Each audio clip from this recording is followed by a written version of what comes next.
الحمد لله رب العالمين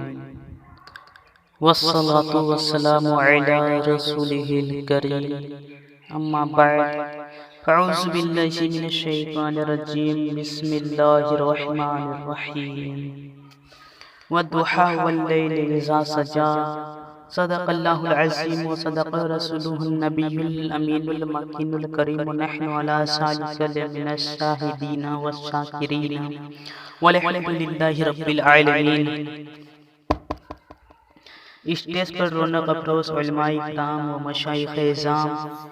میرے پیارے بزرگوں اور میرے نوجوان ساتھیوں، دوستوں، پیارے بچوں اور پردہ نشین میری ماں اور بہنوں، آئیے سب سے پہلے انتہائی خلوص محبت کے ساتھ گنبد خضرا کی جانب لو لگا کر بھیک دینے والے آقا و داتا، مدینے کے تاجدار، دونوں عالم کے مالک و مختار،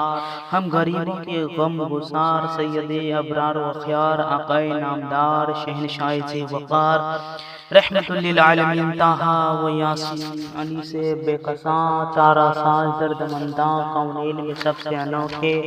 اور سب سے نرالے، دائی حلیمہ کی گود کے پالے، سیدہ آمینہ کے راج دلارے، حضرت عبداللہ کے جگر جگر پارے، حضرت عبدالمطلب کے بے مثال پوتے، یعنی حضور احمد مجتبیٰ محمد مصطفیٰ صلی اللہ علیہ وسلم کی بارگاہ مقدس میں درود پاک کا ہدیہ پیش کریں، بلند آواز سے پڑھیں، اللہم صلی علی سیدنا مولانا محمد مبارک وسلم وصلوا علیہ الصلاۃ والسلام علیک یا رسول اللہ صلی اللہ علیہ وسلم۔ شاعر کہتا ہے کلامی الہی میں شمس و ضحیٰ، تیرے چہرے نور فضا کی قسم، پس میں شب تار میں راج یہ تھا کہ حبیب کی زلف دوتا کی قسم، تیرے خلق کو حق نے عزیز کہا، تیری خلق کو حق نے جمیل کہا، کوئی تجھ سا ہوا ہے نہ ہوگا، شاہ تیرے خالق حسن ادا کی قسم۔ میرے پیارے دوستوں، بزرگوں، نوجوان ساتھیوں، آپ غور سے سنیں، میری آواز کو سماعت کریں، میری گفتگو کو سماعت کریں، محبت کے ساتھ، انتہائی محبت کے ساتھ، خاموشی کے ساتھ بیٹھ کر رہیں، انشاءاللہ تعالی میری بہت ہی زبردست بیان ہوگی۔ وہ میرے پیارے آقا صلی اللہ علیہ وسلم کے پیارے دیوانوں، میں نے خطبہ مسنونہ کے بعد قرآن عظیم کی ایک بہت ہی مشہور و معروف آیت کریمہ کی تلاوت کا شرف حاصل کیا ہے۔ اللہ تبارک و تعالی ارشاد فرماتا ہے وَالضُّحَىٰ وَاللَّيْلِ إِذَا سَجَىٰ، جس کا ترجمہ ہے چاشت کی قسم اور رات کی جب پردہ ڈالے۔ بعض مفسرین اکرام فرماتے ہیں کہ یہاں والضحیٰ سے مراد چہرے پاک مصطفیٰ ہے اور لیل سے مراد محبوب دو عالم صلی اللہ علیہ وسلم کا زلف عنبری ہے۔ اب اس آیت کا ترجمہ یہ بھی ہو سکتا ہے کہ چہرے مصطفیٰ کی قسم۔ میرے دوستوں اور بزرگوں، غور سے سنیے گا، پروردگار عالم نے اپنے محبوب کے روئے انور کی قسم یاد فرمایا، اس لیے کہ روح پاک مصطفیٰ، چہرے پاک مصطفیٰ سے زیادہ حسین و جمیل دنیا کی کوئی شے نہیں ہے، جہان کی کوئی چیز نہیں ہے اور نہ ہو سکتی ہے۔ اس لیے تو حضرت حسان بن ثابت رضی اللہ تعالی عنہ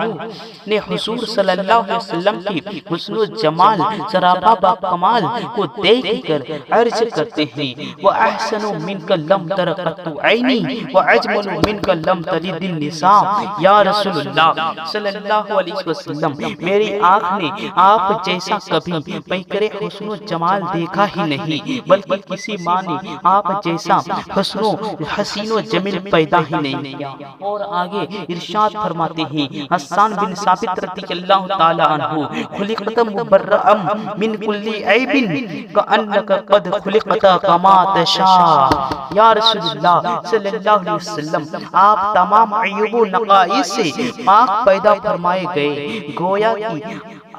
آپ نے جیسا چاہا اللہ تبارک و تعالیٰ نے ویسا ہی آپ کو پیدا فرمایا۔ اور مشہور صحابی رسول یعنی حضرت ابو ہریرہ رضی اللہ تعالی عنہ فرماتے ہیں ما رأیت شیئا احسن من رسول اللہ صلی اللہ علیہ وسلم فان الشمس تجری فی وجہہ، میں نے کوئی چیز رسول پاک سے زیادہ حسین نہ دیکھی، گویا کہ سورج آپ کے چہرے انور میں تیر رہا ہو۔ شمائل ترمذی باب ماجہ فی خلق رسول اللہ صلی اللہ علیہ وسلم، حدیث نمبر 9 صفحہ نمبر 17 نمبر 23 عن جابر بن سمرہ قال رأیت رسول اللہ صلی اللہ علیہ وسلم لیلتی ادحیانی وعلیہ اللہ حلۃ حمراء فجعلت انظر الیہ والیہ القمر فهو عندي احسن من القمر۔ اللہ اکبر۔ حضرت جابر رضی اللہ تعالی عنہ ارشاد فرماتے ہیں کہ میں نے رسول کریم صلی اللہ علیہ وسلم کو 14ویں رات میں اللہ دھاری دار سرخ یمنی جورا پہنے ہوئے دیکھا۔ میں کبھی آپ کی طرف دیکھتا اور کبھی چاند کی طرف، تو آپ صلی اللہ علیہ وسلم میرے نزدیک چاند سے زیادہ حسین نظر آتے تھے۔ اس لیے تو سرکار حضور اعلی حضرت امام احمد رضا خان محدث بریلوی علیہ رحمت رضوان نے ارشاد فرمایا ماہ مدینہ اپنی تجلی عطا کر دے، ماہ مدینہ اپنی تجلی عطا کر دے۔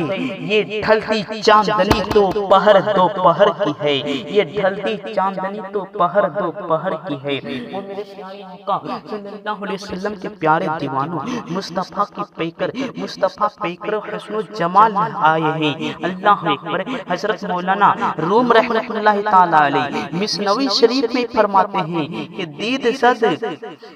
صدیقش و گفت اے آفتاب نے زمرشی جب مشرقی نے عربی خوش باب یعنی صدیق اکبر رضی اللہ تعالی عنہ نے نبی کریم کو دیکھا تو عرض کیا اے حسن و جمال کے آفتاب، تیرے جیسا خوبصورت نہ مشرق میں ہے نہ مغرب میں ہے۔ وہ میرے پیارے آقا صلی اللہ علیہ وسلم کے پیارے دیوانوں حضرت ابو بکر صدیق رضی اللہ تعالی عنہ نے یہ کہہ دیا، آپ نے دیکھا کہ حضرت حسان بن ثابت سے لے کر حضرت صدیق اکبر رضی اللہ تعالی عنہ تک یہی فرماتے ہوئے نظر آ رہے ہیں کہ رسول اللہ سے بڑھ کر پوری کائنات میں کوئی حسین و جمیل نہیں ہے، کوئی خوبصورت نہیں ہے۔ اب یہاں سوال کرنے والا سوال کر سکتا ہے، سوچنے والا سوچ سکتا ہے، اعتراض کرنے والا اعتراض کر سکتا ہے کہ حضرت ابو بکر صدیق رضی اللہ تعالی عنہ، حضرت حسان بن ثابت رضی اللہ تعالی عنہ، حضرت ابو ہریرہ رضی اللہ تعالی عنہ اور حضرت جابر بن سمورہ رضی اللہ تعالی عنہ اور بعض دیگر صحابہ کرام نے یہ کیسے فرما دیا کہ رسول پاک صلی اللہ علیہ وسلم نے ساری کائنات میں سب سے بڑھ کر حسین و جمیل ہیں، جب ان صحابہ کرام رضی اللہ تعالی عنہ نے پوری کائنات کو اور پوری دنیا کو دیکھا ہی نہیں۔ ہاں یہ ممکن ہے کہ مکہ مدینے میں مکے اور مدینے میں رسول اللہ سے بڑھ کر کوئی حسین و جمیل نہ ہو، تو یہ تو ممکن ہے، یہ ہو سکتا ہے، لیکن پورے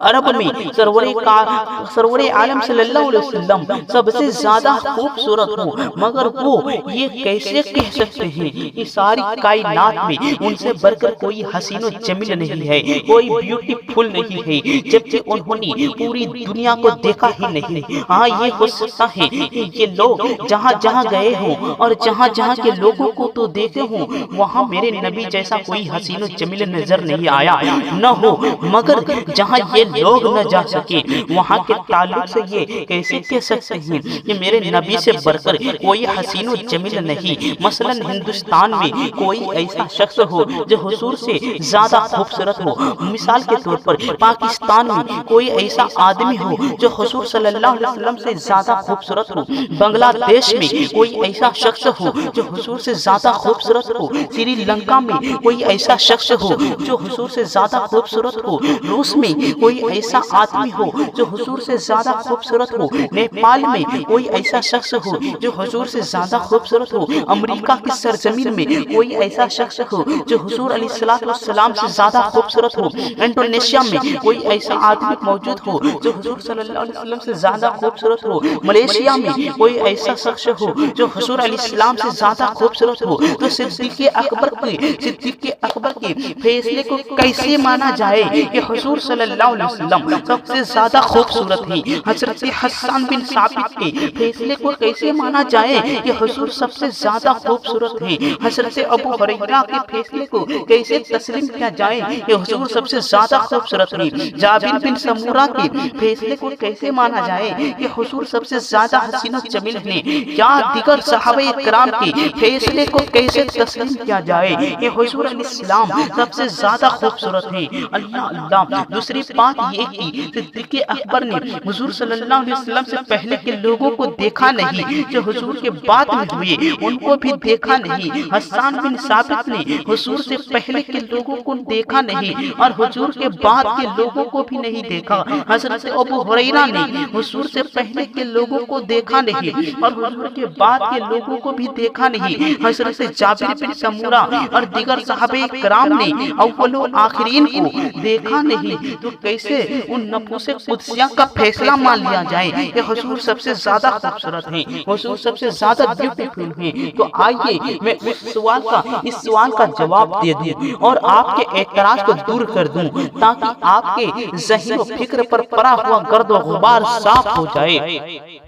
آئیے میں آپ کو ایک ایسی عظیم ہستی کی بارگاہ میں لے چلوں کہ جنہوں نے مکہ کے لوگوں کو بھی دیکھا ہے، مدینے کے لوگوں کو بھی دیکھا ہے، مصر کے لوگوں کو بھی دیکھا ہے، کویت کے لوگوں کو بھی دیکھا ہے، عراق کے لوگوں کو بھی دیکھا ہے، لبیبہ کے لوگوں کو بھی دیکھا ہے، چین اور جاپان کے لوگوں کو بھی دیکھا ہے، جرمن اور ہندوستان کے لوگوں کو بھی دیکھا ہے، پاکستان و افغانستان کے لوگوں کو بھی دیکھا ہے۔ میں ان کی بارگاہ میں لے جانا چاہتا ہوں جنہوں نے دنیا کے کونے کونے، خطے خطے اور گوشے گوشے کو دیکھا ہے۔ میں ان کی بارگاہ میں لے جانا چاہتا ہوں جنہوں نے حضور سے پہلے کے لوگوں کو بھی دیکھا ہے اور حضور کے بعد کے لوگوں کو بھی دیکھا ہے، اولین کو بھی دیکھا ہے اور آخرین کو بھی دیکھا ہے۔ جانتے ہیں آپ یہ عظیم ہستی کون ہے؟ یہ عظیم ہستی وہ ہے جن کو ہم جبریل امین کہتے ہیں، جنہیں سید الملائکہ کہا جاتا ہے، جنہیں طائرہ سدرہ کہا جاتا ہے۔ مجھے کہنے کی اجازت دیجیے، نظامی کی کہنے کی اجازت دیجیے۔ اللہ اکبر۔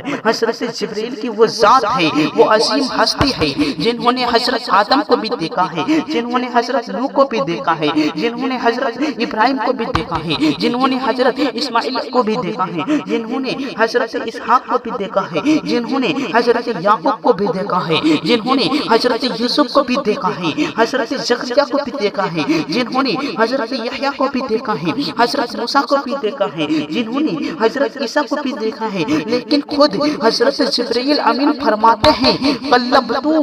ارض مشارقها ومغاربها فلم ارى مثل محمد یا رسول اللہ صلی اللہ علیہ وسلم۔ میں نے زمین کے مشارق اور مغارب کو الٹ پلٹ کر دیکھا، کائنات کا گوشہ گوشہ، خطہ خطہ دیکھا اور دنیا کا چپا چپا دیکھا، مگر خدا کی قسم آپ کی طرح کسی کو نہ دیکھا اور آپ کی طرح کسی کو نہ پایا، بلکہ یہ ارشاد فرماتے ہیں یہی بولے سدرہ والے چمن جہاں کے تھالے، یہی بولے سدرہ والے چمن جہاں کے تھالے، اور سبھی میں نے چھان ڈالے تیرے پائے کا نہ پایا، تجھے حمد تجھے یک نے یک بنایا، تجھے حمد ہے خدایا، تجھے حمد ہے خدایا۔ کے پیارے دیوانوں، اور کسی شاعر نے کہا ہے معراج میں جبرائیل امین سے کہنے لگے شاہ امم تو نے تو دیکھے ہیں بتلاؤ تو کیسے ہیں ہم۔ روح الامین کہنے لگے اے ماہ زمین تیری قسم آفاق ہاں گردیدہ مہر بتا ورزیدہ بسیار خوبہ دیدہ لیکن کچھ چیزیں دیگری۔ اور حضرت قیصر لکھنوی ارشاد فرماتے ہیں نہ چاند جیسا ہے نہ آفتاب کا جیسا نبی کا چہرہ ہے، ام الکتاب کا جیسا تمام عالم امکا کو دیکھا، دیکھ آئی نظر ملانا کوئی رسالت معاب کا جیسا۔ برادران ملت اسلامی چہرے مصطفیٰ